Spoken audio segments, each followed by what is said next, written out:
Yop les gens, j'espère que vous allez bien et aujourd'hui on se retrouve pour parler cyclocross parce que oui, vous n'étiez pas sans savoir que dimanche dernier se déroulait la 8e étape de Coupe du Monde de la saison 2021-2022 et c'était en France, à Besançon, en Bourgogne-Franche-Comté. Ça ne sera d'ailleurs pas la seule étape de Coupe du Monde dans l'Hexagone puisqu'en janvier prochain on sera du côté de Flamanville en Normandie. On aura encore un magnifique temps, bon tu me diras. Du côté de la Bourgogne-Franche-Comté, ce dimanche, c'était pas ça qui était ça niveau météo, hein, pas mal de petits crachats, de pluie, de neige entremêlés, qui ont beaucoup influencé la course, et le résultat, en tout cas, en parlant des courses, on a eu, eh bien, de très belles bagarres, notamment chez les hommes, et ce duel Iserbyt contre Toonarts, un duel bien évidemment de style, le puissant Toonarts face aux techniques, à l'explosif, au petit teigneux Eli Iserbyt, jusque dans le dernier tour, on a eu du suspense pour la victoire finale, un petit peu moins chez les femmes parce que la championne du monde et championne d'Europe, Lucinda Brand, en avait décidé autrement, mais le parcours était très sympathique, très technique, puisqu'on avait bien évidemment des planches, avec l'ami Puck Peters qui a pu se faire plaisir et les passer à vélo. Puck Peters qui est toujours dans la catégorie U23, qui est la cyclocross woman la plus technique du plateau. On a également eu des descentes en dévers, des virages très techniques avec les ornières, et puis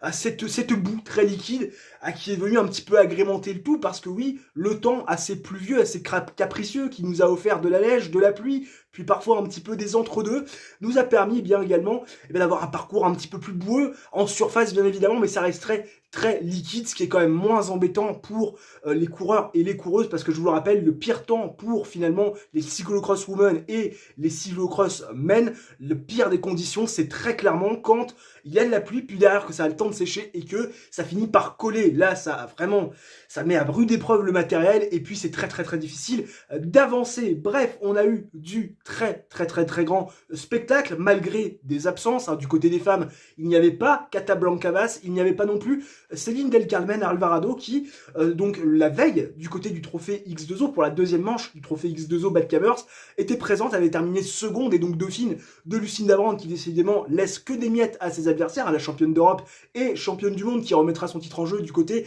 de Fayetteville, aux États-Unis. Ça sera en janvier prochain, donc Céline Del Carmen Alvarado absente.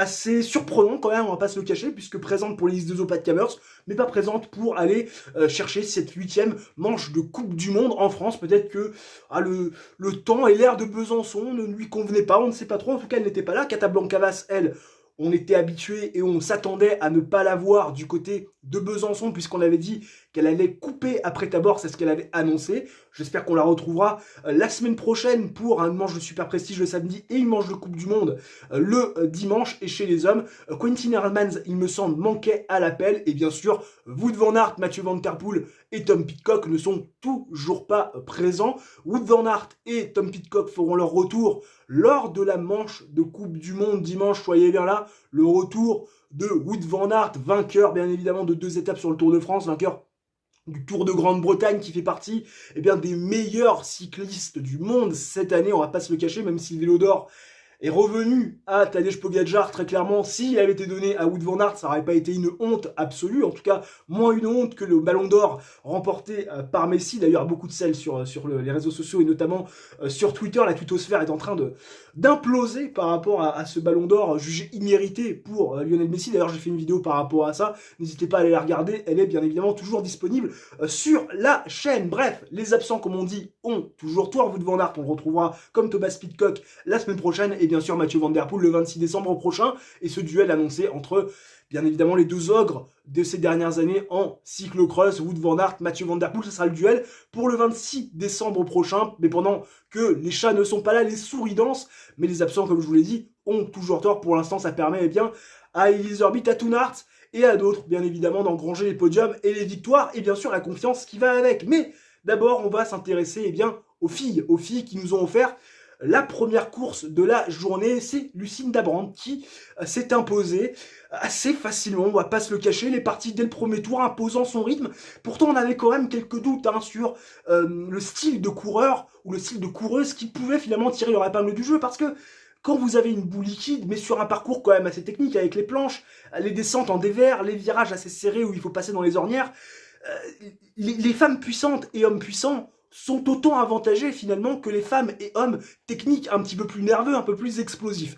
Mais pourtant, chez les femmes, eh bien, on a eu la victoire et d'une main de maître sans aucune contestation possible, la victoire de Lucinda Brand, qui est partie dès le premier tour. Personne n'a réussi à accrocher sa roue. Pourtant, Denise Benzema, Fen van den Pel, que ça soit également Puck Peters, ont essayé d'accrocher la roue. Malheureusement, elles se sont fait harakiri, ils n'ont jamais réussi à rentrer. Et finalement, c'est Magali Rochette qui va aller chercher la seconde place, 26 secondes derrière Lucinda Brandt, la championne du monde, qui faisait d'ailleurs la une de l'affiche promotionnelle avec Mathieu Van Der Poel qui n'était pas présent, l'affiche promotionnelle de ce cyclocross Coupe du Monde, 8e manche de cyclocross de l'édition 2021-2022. Magali Rochette va chercher une seconde place, son meilleur résultat en carrière en Coupe du Monde, puisqu'elle n'a jamais monté sur un podium de Coupe du Monde en Europe. Et puis la troisième place est revenue à l'expérimenté Denise Betsema, qui s'est finalement, eh bien, dans les derniers tours, dans les derniers kilomètres de course, détaché de Fen van den Fel et également de Puck Peters, qui se jouait la victoire pour les U23 dans la catégorie U23, puisque je vous rappelle, Fen van den Fel et Puck Peters, au même titre que Catablancavas, jouent finalement le général de la Coupe du Monde, catégorie U23, donc elle se joue à la 4e place de la course élite et la première, bien évidemment, de la course U23.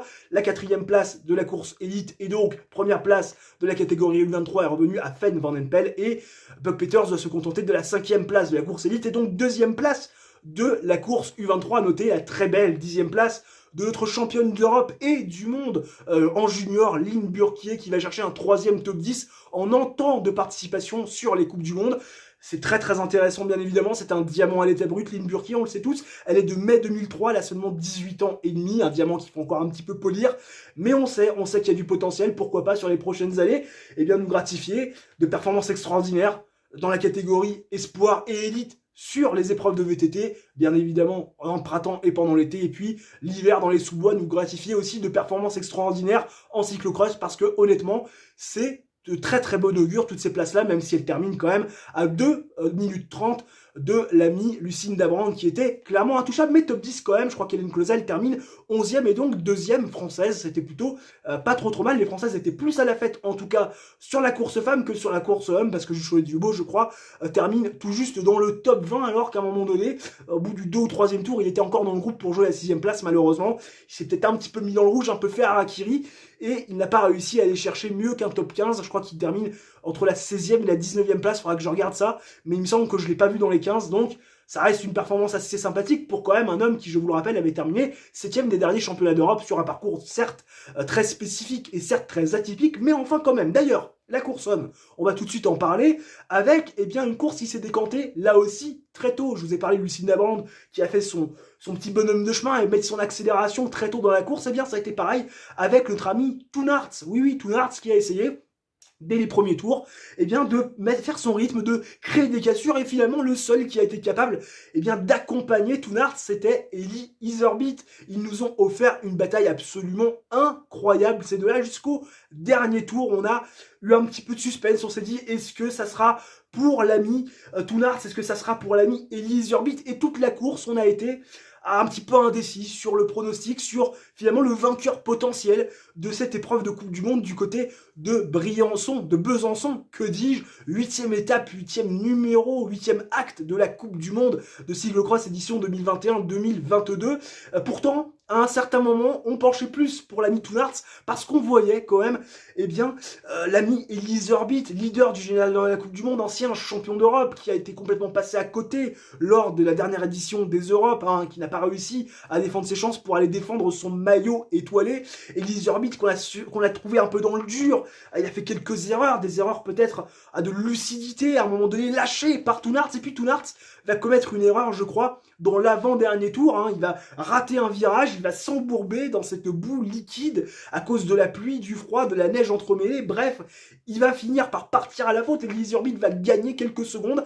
Et Toon Aerts va ne jamais réussir à revenir. C'est là qu'on voit aussi où la dimension psychologique est très importante dans le sport de haut niveau, parce que Elie Iserbyt, quand il voit Toon Aerts partir, quand il voit qu'il est lâché, qu'il a 4-5 secondes de retard et qu'il ne peut pas revenir, mentalement c'est compliqué certainement pour l'ancien champion d'Europe et leader actuel de la Coupe du Monde, mais au moment où Toon Aerts fait la faute, je sais pas, ça switch dans la tête de l'ami Elie Iserbyt, qu'il a je sais pas, reprend confiance en lui, se dit je peux le faire, je peux gagner, et c'est là qu'on voit que le mental est très prépondérant dans le sport de haut niveau, que c'est au moins 70% du travail, le mental, très clairement, parce que Eliezer Orbit à ce moment-là se sent pousser des ailes, et Tounart c'est un petit peu à la peine, et on se dit à ce moment-là que Eliezer Orbit a un tour de l'arrivée, avec cette faute de Tounart, qui relègue finalement ce dernier à plus de 7-8 secondes de l'ancien champion d'Europe et leader de la Coupe du Monde. On se dit c'est bon, c'est la victoire pour Eliezer Orbit, et finalement, dans la dernière petite remontée, l'erreur d'Eliezer Orbit qui va essayer de passer à vélo une pente vertigineuse alors que techniquement il est plutôt là censé passer à pied. Il va tenter de la passer en vélo. Pourquoi? J'en sais rien. Est-ce qu'il s'est senti pousser des ailes? Est-ce que finalement il a été en surconfiance à ce moment-là? Il se rate et il va finalement reculer, redescendre complètement. Des petits roulés-boulés dans cette pente vertigineuse. On se dit que si Tounart n'est pas loin, il peut éventuellement revenir. Finalement Tounart mentalement lâche un petit peu et c'est la victoire qui revient bien évidemment à l'ami Eliezer Orbit. C'est la 5e victoire de sa saison en Coupe du Monde. Il n'avait jamais remporté plus de 4 épreuves de Coupe du Monde en une seule et même saison. On est à la 8e manche et c'est déjà la 5e remportée. Alors bien évidemment, il a bien fait de les empiler ces dernières semaines parce que ça a pu être la même mayonnaise quand Wout van Aert va revenir. On met dans le même panier l'ami Wout van Aert et l'ami Tom Pidcock en disant ces deux-là vont certainement rabattre les cartes. Je pense que c'est un petit peu présomptueux de dire que Tom Pidcock peut être au niveau de Wout van Aert sur les sous-bois, mais en tout cas, ce qui est sûr, c'est que l'ami Eliezer Orbit a fait très très bien et, à mon sens, a pris la bonne décision d'enquiller des victoires en Coupe du Monde parce que quand Wout van Aert, l'ogre Wout van Aert et surtout l'ogre Van Der Poel vont revenir, ça va peut-être être un petit peu plus compliqué pour l'instant, les souris dansent pendant que les chats ne sont pas là, mais c'est vrai qu'il faut bien les engranger la confiance qui va avec avant le retour des deux monstres, qui à mon avis vont très très vite être injouables. Je leur reste 1 ou 2 cyclocross pour vraiment prendre leur marque. Et encore pour Mathieu Van Der Poel, je suis même pas sûr qu'il en faudra 1 ou 2. Quoique si, parce qu'il va quand même partir très loin au niveau de la grille de départ. Mais au bout d'1 ou 2 cyclocross, à mon avis, la messe va être dite et on aura des Wout van Aert et des Mathieu Van Der Poel qui à mon avis vont être largement au-dessus de nos amis Tounart ou Eliezer Orbit, malgré quand même la prestation de haut level qu'ils nous ont proposé sur ce cyclocross de Besançon. Eliezer Orbit vainqueur devant Tounart qui termine à 10 secondes et finalement on a l'ami de lutte Pim Renard qui est donc le champion du monde espoir de l'an dernier. C'était en Hollande bien évidemment sur ce magnifique tracé où nous devions longer la plage. Il termine à 1 minute 44 prenant sa première victoire donc dans la catégorie espoir et également en allant chercher son premier podium en Coupe du Monde au nez et à la barbe de l'expérimenté Michael Van Toerenhout. Bref, 1 minute 44 d'écart, c'est assez incroyable, c'est un gouffre, on va pas se cacher. Bref, on avait le droit à des écarts de VTT dans la catégorie dames cette année avec une Loana Lecomte